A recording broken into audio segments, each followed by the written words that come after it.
ಹರಿಯಾಣ ಹಾಗೆ ಜಮ್ಮು ಕಾಶ್ಮೀರದಲ್ಲಿ ವಿಧಾನಸಭಾ ಕ್ಷೇತ್ರಗಳಿಗೆ ನಡೆದ ಚುನಾವಣೆಯ ಫಲಿತಾಂಶ ಇದೀಗ ಪ್ರಕಟ ಆಗ್ತಾ ಇದೆ.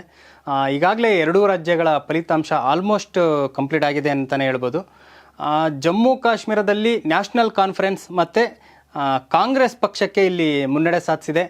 ಎರಡೂ ಪಕ್ಷಗಳು ಈ ಬಾರಿ ಅಲ್ಲಿ ಅಧಿಕಾರಕ್ಕೆ ಬರುತ್ತೆ. ಮೈತ್ರಿ ಮಾಡ್ಕೊಂಡ ಬಳಿಕ ನ್ಯಾಷನಲ್ ಕಾನ್ಫರೆನ್ಸ್ ಮತ್ತು ಕಾಂಗ್ರೆಸ್ ಅಧಿಕಾರಕ್ಕೆ ಬರ್ತಾ ಇದೆ ಅಂತ ಹೇಳ್ಬೋದು. ಇಲ್ಲಿ CM ಆಗಿ ಒಮರ್ ಅಬ್ದುಲ್ಲಾ ಅವರೇ ಮತ್ತೆ ನೇಮಕ ಆಗ್ಬೋದು ಅಂತ ಹೇಳಲಾಗ್ತಾ ಇದೆ.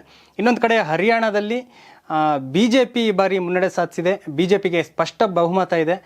BJP ಇಲ್ಲಿ ಅಧಿಕಾರ ಗದ್ದಿಗೆ ಇರ್ಬೋದು. ಈಗ ಹರಿಯಾಣ ಮತ್ತು ಕಾಶ್ಮೀರ ಎರಡರಲ್ಲೂ ಸಮೀಕ್ಷೆಗಳು ಉಲ್ಟಾಗಿದೆ. ಜಮ್ಮು ಕಾಶ್ಮೀರದಲ್ಲಿ ಅತಂತ್ರ ಪರಿಸ್ಥಿತಿ ಬರ್ಬೋದು ಅಂತ ಹೇಳಲಾಗ್ತಿತ್ತು, ಸಮೀಕ್ಷೆಗಳು ಹೇಳಿದ್ವು. ಹಾಗೆ ಹರಿಯಾಣದಲ್ಲೂ ಕೂಡ BJP ಅಧಿಕಾರಕ್ಕೆ ಬರಲ್ಲ, ಕಾಂಗ್ರೆಸ್ ಅಧಿಕಾರಕ್ಕೆ ಬರುತ್ತೆ ಅಂತ ಹೇಳಲಾಗ್ತಿತ್ತು, ಸಮೀಕ್ಷೆಗಳು ಪ್ರಿಡಿಕ್ಟ್ ಮಾಡಿದ್ವು. ಆದರೆ ಈಗ ಹರಿಯಾಣದಲ್ಲಿ ಉಲ್ಟಾಗಿದೆ.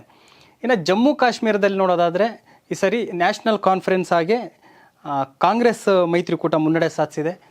ಇಲ್ಲಿ ನ್ಯಾಷನಲ್ ಕಾನ್ಫರೆನ್ಸ್ ಹಾಗೆ ಅದರ ಮೈತ್ರಿಕೂಟದ ಸದಸ್ಯ ಕಾಂಗ್ರೆಸ್ ಏನಿತ್ತು, ಕೆಲವೊಂದು ಘೋಷಣೆಗಳನ್ನು, ಕೆಲವೊಂದು ಗ್ಯಾರಂಟಿಗಳನ್ನು ಅಲ್ಲಿ ಕೊಟ್ಟಿತ್ತು. ಸೊ ಇದರಿಂದಾಗಿ ಅಲ್ಲಿ ಅಧಿಕಾರಕ್ಕೆ ಬಂತು ಅಂತ ಹೇಳ್ಬೋದು. ಈಗ ನಾವು ಅಲ್ಲಿನ ಸ್ಟ್ಯಾಟಿಸ್ಟಿಕ್ಸ್ ಅಲ್ಲಿನ ಲೆಕ್ಕಾಚಾರ ನೋಡೋದಾದರೆ ಎಷ್ಟು ಬಂದಿದೆ, ಎಷ್ಟು ಸೀಟ್ಸ್ ಗೆದ್ದಿದ್ದಾರೆ ಅಂತ. ನ್ಯಾಷನಲ್ ಕಾನ್ಫರೆನ್ಸು 41 ಸ್ಥಾನ ಗಳಿಸಿ ಮುನ್ನಡೆ ಕಾಯ್ದುಕೊಂಡಿದೆ. ಆದರೆ INC ಕಾಂಗ್ರೆಸ್ ಕೇವಲ 6 ಸ್ಥಾನದಲ್ಲಿ ಮುನ್ನಡೆ ಇದೆ. BJP 29 ಸ್ಥಾನ ಗಳಿಸಿದೆ. ನಾವು ಜಮ್ಮು ಕಾಶ್ಮೀರದಲ್ಲಿ ಮೈತ್ರಿಕೂಟ ಇಷ್ಟೊಂದು ಸ್ಥಾನ ಗಳಿಸೋದಕ್ಕೆ ಏನು ಕಾರಣ ಅಂತ ನಾವು ನೋಡೋದಾದರೆ, ಅಲ್ಲಿ ಕಾಂಗ್ರೆಸ್ ಮತ್ತು ನ್ಯಾಷನಲ್ ಕಾನ್ಫರೆನ್ಸ್ ಇದೆ ಕೆಲವೊಂದು ಗ್ಯಾರಂಟಿಗಳನ್ನು ಘೋಷಣೆ ಮಾಡಿತ್ತು. ಸೊ ಈ ಗ್ಯಾರಂಟಿ ಅಲ್ಲಿನ ಮತದಾರರ ಕೈ ಹಿಡಿದಿದೆ ಅಂತ ಹೇಳ್ಬೋದು. ಮುಖ್ಯವಾಗಿ ಅಲ್ಲಿ ಮಹಿಳಾ ಉದ್ಯಮಗಳಿಗೆ 5 ಲಕ್ಷದವರೆಗೂ ಬಡ್ಡಿ ರಹಿತ ಸಾಲವನ್ನು ನೀಡ್ತೀವಿ ಅಂತ ಘೋಷಣೆ ಮಾಡಿತ್ತು. ಸೊ 5 ಲಕ್ಷದವರೆಗೂ ಒಂದು ನಾವೇನು ಬಡ್ಡಿ ರಹಿತ ಸಾಲ ಕೊಡ್ತೀವಿ ಅಂತ ಹೇಳಿದ ಒಂದು ಪ್ರಮುಖ ಘೋಷಣೆ ಏನಿದೆ, ಇದು ಅಲ್ಲಿನ ಒಂದು ಮಹಿಳಾ ಮತದಾರರು ಏನಿದ್ರು ಅವರ ಕೈ ಹಿಡಿತು ಅಂತ ಹೇಳ್ಬೋದು.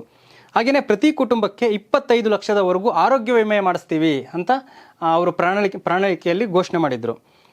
ಇದು ಕೂಡ ಅಲ್ಲಿನ ಜನರು, ಮತದಾರರು ಕಾಂಗ್ರೆಸ್ ಮತ್ತು ನ್ಯಾಷನಲ್ ಕಾನ್ಫರೆನ್ಸ್ ಪರ ಒಲವು ತೋರಕ್ಕೆ ಕಾರಣ ಆಯಿತು. ಹಿರಿಯ ಮಹಿಳೆಗೆ ಮಾಸಿಕ 3,000 ನೆರವು ಕೊಡ್ತೀವಿ ಅಂತ ಹೇಳಿದರು.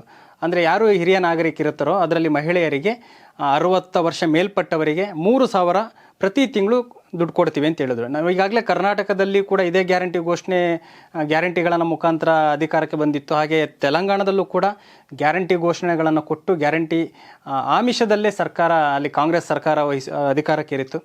ಸೊ ಈಗ ಜಮ್ಮು ಕಾಶ್ಮೀರದಲ್ಲೂ ಇದೇ ರೀತಿ ಒಂದು 5 ಪ್ರಮುಖ ಘೋಷಣೆ ಕೊಟ್ಟಿದೆ.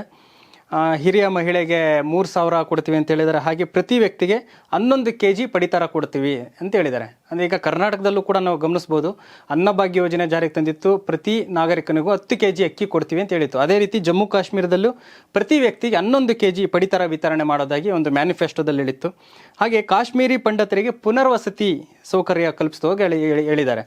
ಅಂದರೆ ಜಮ್ಮು ಕಾಶ್ಮೀರದಲ್ಲಿದ್ದಂತಹ ಪಂಡಿತರು ಅಲ್ಲಿಂದ ವಲಸೆ ಬರ್ತಾ ಇದ್ರು, ಅಂಥವ್ರು ಕಾಶ್ಮೀರ ಬಿಟ್ಟು ಹೋಗೋದು ಬೇಡ, ಅಲ್ಲೇ ಅವರಿಗೆ ಪುನರ್ವಸತಿ ಕಲ್ಪಿಸ್ಕೊಡ್ತೀವಿ ಅಂತ ಕಾಂಗ್ರೆಸ್ ಮತ್ತು ನ್ಯಾಷನಲ್ ಕಾನ್ಫರೆನ್ಸ್ ಏನಿದೆ ಈ ಮೈತ್ರಿಕೂಟದ ಒಂದು ಪ್ರಣಾಳಿಕೆಯಲ್ಲಿ ಹೇಳಿತ್ತು. ಈ ಗ್ಯಾರಂಟಿ ಅಲ್ಲಿನ ಈ ಗ್ಯಾರಂಟಿಗೆ ಅಲ್ಲಿನ ಜನ ಫಿದಾ ಆಗಿ ಹೆಚ್ಚಾಗಿ ಮತ ನೀಡಿದ್ದಾರೆ ಅಂತ ಹೇಳ್ಬೋದು. ಮಹಿಳೆಯರಿಗೆ 5 ಲಕ್ಷ ಕೊಡ್ತೀವಿ, ಬಡ್ಡಿ ರಹಿತ ಸಾಲ ಕೊಡ್ತೀವಿ ಅಂತ ಹೇಳಿದ್ದು. ಹಾಗೆ ಹಿರಿಯ ಮಹಿಳೆಯರಿಗೆ 3,000 ತಿಂಗಳಿಗೆ, ಪ್ರತಿ ಕುಟುಂಬಕ್ಕೆ 25 ಲಕ್ಷದವರೆಗೂ ಆರೋಗ್ಯ ವಿಮೆ ಕೊಡ್ತೀವಿ ಅಂತ ಹೇಳಿದ್ದು. ಹಾಗೆ 11 kg ಅಕ್ಕಿ ಅಥವಾ ಗೋಧಿ ಕೊಡ್ತೀವಿ ಅಂತ ಹೇಳಿದ್ದು ಕೂಡ ಮತದಾರರು ಎಲ್ಲೋ ಒಂದು ಕಡೆ ಆಕರ್ಷಿತರಾಗಿದ್ದಾರೆ.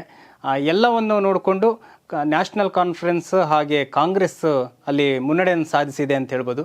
ಈ 5 ಗ್ಯಾರಂಟಿಗಳು ಅಲ್ಲಿ ಮೈತ್ರಿಕೂಟ ಏನಿದೆ ಅದಕ್ಕೆ ಹೆಚ್ಚಿನ ಸೀಟ್ ಗೆಲ್ಲೋದಕ್ಕೆ ಒಂದು ಅವಕಾಶ ಆಯಿತು ಅಂತ ಹೇಳ್ಬೋದು.